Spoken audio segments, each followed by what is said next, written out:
Welcome. We are approaching autumnal equinox shortly, and maybe you'll be watching this video at a later time. This is a breath for winter.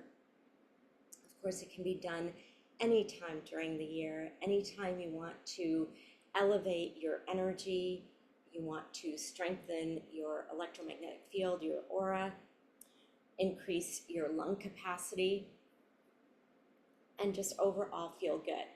This breath has been known to alleviate symptoms of depression when done for 31 minutes on a daily consistent basis. So if that is something that you are experiencing, which I know many of us have reframed that word. It's a deep rest, a time where you're being asked to be still. This breath can help you to elevate yourself into a state of experiencing that deep rest and honoring yourself in a higher frequency. Those are a lot of words, and until you do it on a consistent basis, they are just a bunch of words. So the experience is what this breath is really going to bring you. So let's get started. There are a few components that I want to share with you, and it'll take you a little bit of time to get the rhythm, get the flow. A few times in life when you should not do this breath. For anyone who is pregnant, please do not do this breath. And if you are in the heaviest part of your moon cycle, your menstrual cycle, don't do this breath. It's an activation of your navel center, your center point. So activating that center when it is energizing a growing living being, and when your center is releasing, can be counter effective. So those are the two times that you don't want to do the breath that I'm going to share with you. My name is Anila Dean. I'm located in Chicago, Illinois, and I am a breath meditation self-realization coach. I facilitate sessions that expand my clients' evolution process. So if you're ready to do that work, please look me up, and I'll be happy to tell you more about myself. Today, it's all about this breath. So in your lifetime, whether you are an animal lover or not an animal lover, we've all seen a dog pant. They stick their tongue out and they breathe very rapidly, very rhythmically. Their in and out breath is equal, and it goes something like this. I'm putting my hand on my belly because it'll be easier for you to see my belly moving up and down. You can place your other hand just on top of your knee, elbow is relaxed. If you have a hard time sitting on the floor, I encourage you to sit in a chair that will allow your spine to be straight. Anytime you're doing breath work, you want your spine to be elongated. You don't want to be hunched over. You don't want to be laying back in a chair. The spine is long and tall, chin is parallel to the earth. Once you get the hang of it, you can also lay down and do the breath work. But in the beginning, I encourage you to sit up. For now, you can leave your eyes open. Again, my hand is on the belly, and we're going to start off by just doing the breath with our mouth open, just imitating a panting dog. That's all we're doing in the beginning.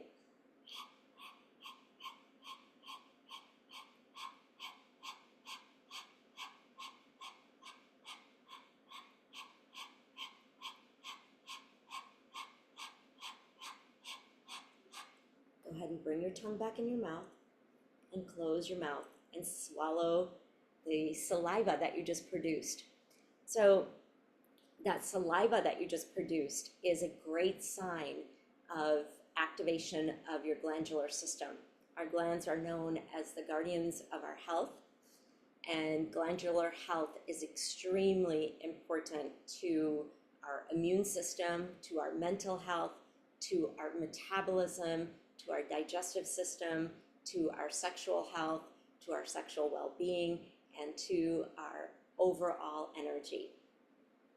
So even though your tongue was getting dry, there was a pool of saliva at the bottom of your mouth.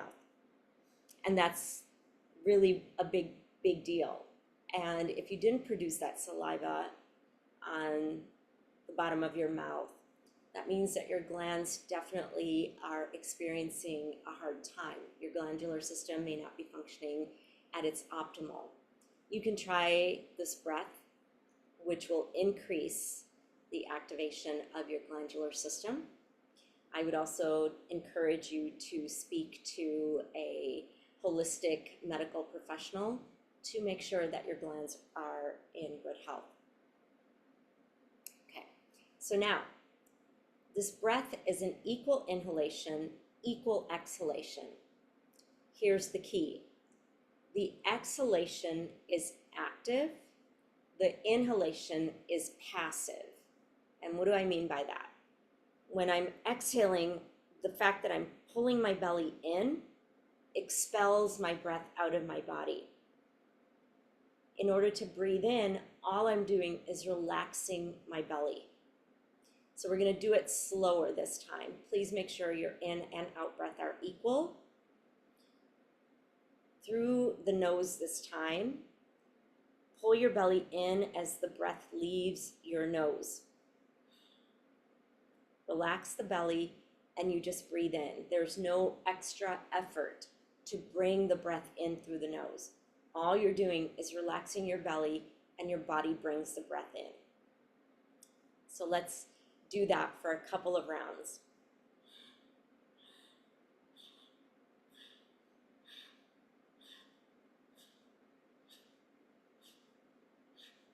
Imagine that you're trying to blow a candle out with the breath that's coming out of your nose, not out of your mouth, out of your nose.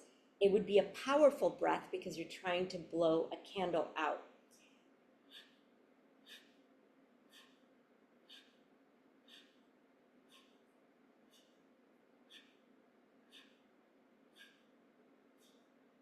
Go ahead and breathe in and breathe out.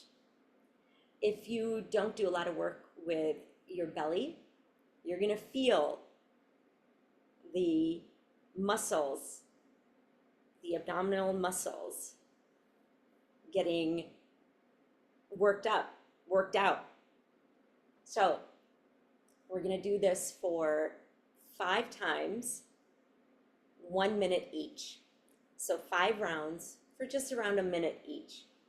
This breath, again, is to activate your navel center, and that activation of the navel center also activates your pituitary gland, which is the master gland of your glandular system. Again, this expands the amount of oxygen going into your blood system. It expands the functionality of your respiratory system. It elevates your mood. Once you get the hang of it, in the wintertime especially, if you do this breath for, even if you do it for 3 minutes a day, you're going to elevate your mood. If you do it for 31 minutes a day, you are going to be flying on top of the world, meaning your mood will be elevated. The world around you will look different in a positive way, and your energy will draw onto you that which you are seeking out on the planet. Those are the side effects. Pretty good side effects, I would say. Breathe in, breathe out. I'm going to keep my hand at my belly. You do not have to. You can stretch your arms out. You can just have your hands open, extending the arms at about a 60-degree angle. So if this was a 90-degree angle, you want them at about a 60-degree angle, meaning the sides of your hands are resting on your knees. If your arms are longer, of course, your arms will extend further out than what I'm saying. When you sit in easy pose, you'll notice I'm not sitting like this. I don't have my legs way up here and I'm, trying to do all the things. My easy pose is very relaxed. I also have a flexible bolster pillow, sofu, underneath my backside. I'm not completely sitting on it. It's just wedged right under my tailbone to create more space in this lower part of my breathing apparatus. Yes, your breathing apparatus extends from the lowest part of your body, from where your urinary system is, all the way up. Definitely up to here. I would like to believe that it actually extends all the way up to here. Physically, this is your breathing apparatus. Most of us use this much of our breathing apparatus. When we're stressed out, we use this much of our breathing apparatus. All of the space underneath is left in a void that then begins to fill up with the toxins that you're not processing because you're sitting in this stressful place. Breathe in, breathe out, stretch your arms out over your legs. 5 rounds, 1 minute each. You can, when you're comfortable, allow your eyes to close. Rest your tongue to the roof of your mouth. Again, this is going to, in the beginning, be uncomfortable. It's not the way that you normally hold your tongue. You're just relaxing it to the roof of your mouth. And then as much as you can, roll your eyes in towards your nose and bring them all the way up as if you're looking through the top of your head. This is activating your optical nerve, which helps to strengthen your pituitary gland. It is all connected. You are all connected, and we are all connected to one another. Breathe in, breathe out. We're going to start out slow, rapid, rhythmic breath, equal inhalation, equal exhalation. Active exhalation, passive inhalation. Let's go.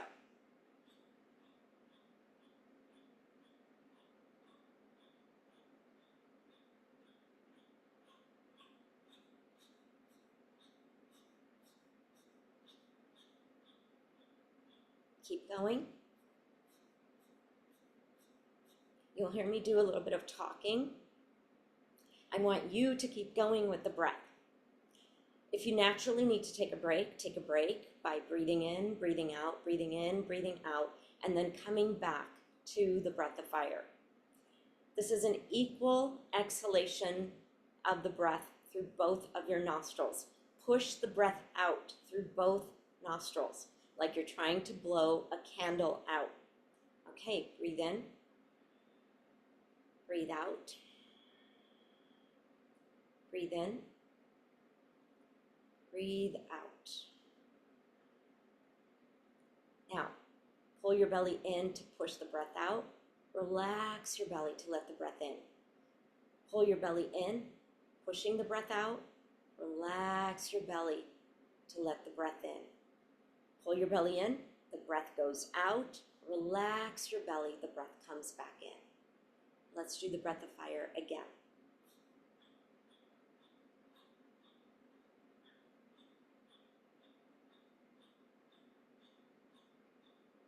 Relax your shoulders.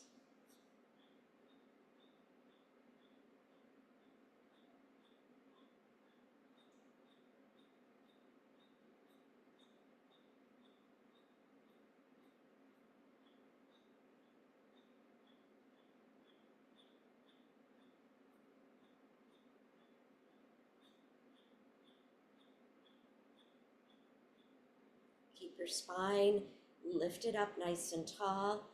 Check in that your head is not lifting up, but that your chin is parallel to the earth.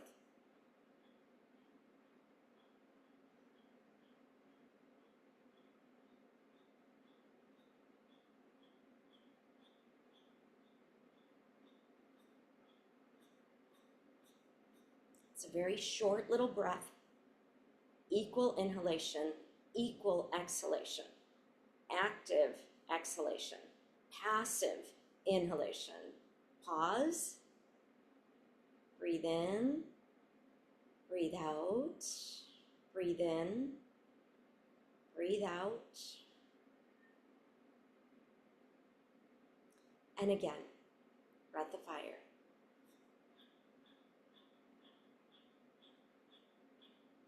You're expelling the breath out through both nostrils equally, like you're trying to blow a candle out with the breath that's leaving your nose. This is about your belly, not your chest.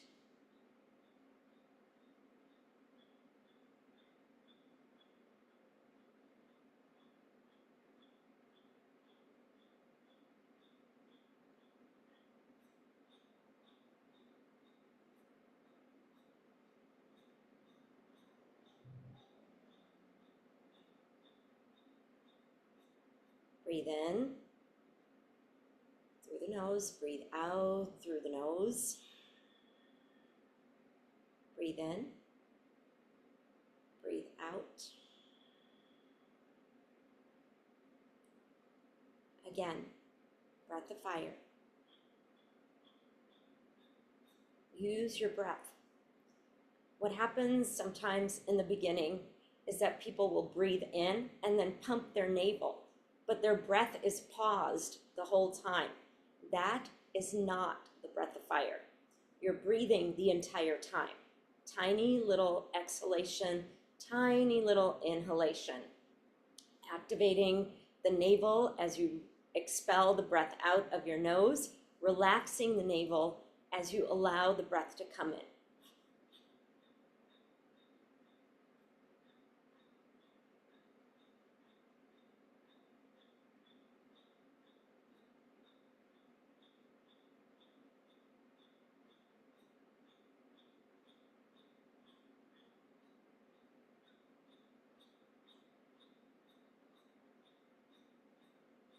Relax your shoulders. Keep the spine lifted up.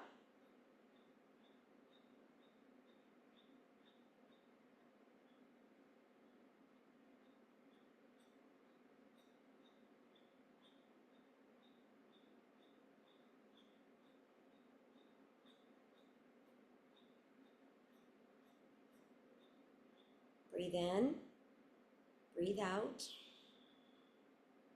Breathe in, breathe out.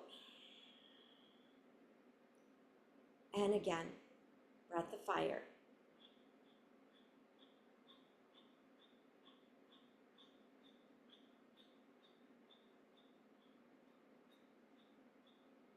Breath of fire will chase away the winter blues.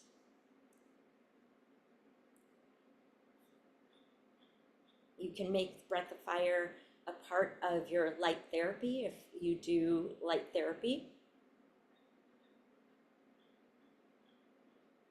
Practice rolling the eyes all the way up to your crown chakra.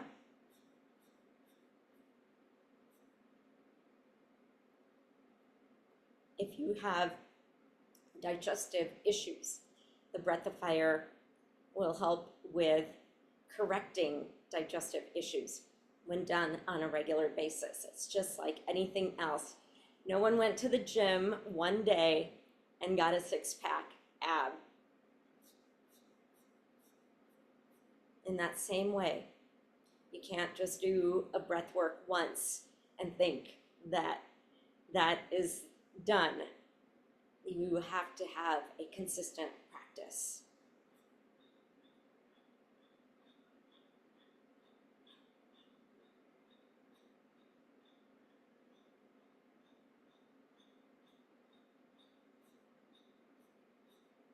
Activate the navel, not your chest. Keep your shoulders relaxed.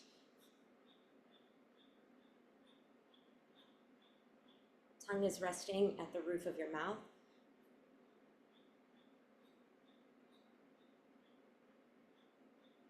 Breathe in. Breathe out. Relax your hand. I encourage you to watch this video numerous times, as many times as you would like, to get the full functionality of the breath of fire. Once you've done the smaller numbers of rounds, you can go ahead and do it on your own and set your timer and do a full 5 minutes without pausing. From there, you can increase it to 11 minutes. Then from there, you can increase it to 21 minutes. From there, you can increase it to 31 minutes. And if you're really motivated, especially in the winter, 62 minutes. Wow. You will never have been so high as you will be if you do 62 minutes of breath of fire. Maybe that's a once a week thing, and the rest of the time you're doing it for the 11 minutes every day. Whatever works for you. It will, again, elevate your mood. It will increase your lung capacity. It will activate your digestive system, your metabolism. It will increase the energy in your pituitary gland, which is the master gland. The glands are located all throughout our body, and the glands are the guardians of health. When the glandular system is functioning properly, you are golden. And so it's very important to, again, be consistent in your practice. If you only have 1 minute a day, stay in that 1 minute until your resistance has shifted, and then maybe you get 3 minutes, and then stay consistent in that 3 minutes for as long as possible. And then maybe your resistance melts a little bit more and you work up to 5 minutes. So whenever we are unable to do self-regulating, self-care, self-love practices, there is no way around it. That is a part of your resistance. That is a part of your block of not taking care of yourself, not putting yourself first. And we all have things that we have to do, but if you don't put the oxygen mask on yourself first, you cannot be fully effective in helping others. Again, my name is Anila Dean. I am a self-realization coach. If there is anything I can do to be of service, please let me know. If you enjoyed this video, please leave a comment. Let me know what you thought. Let me know how you feel after doing Breath of Fire 1 time or 1 billion times. I would love to hear from you. Be well. You are a gift of divinity. You are limitless. Infinite love is your truth. Be well. Sat Nam.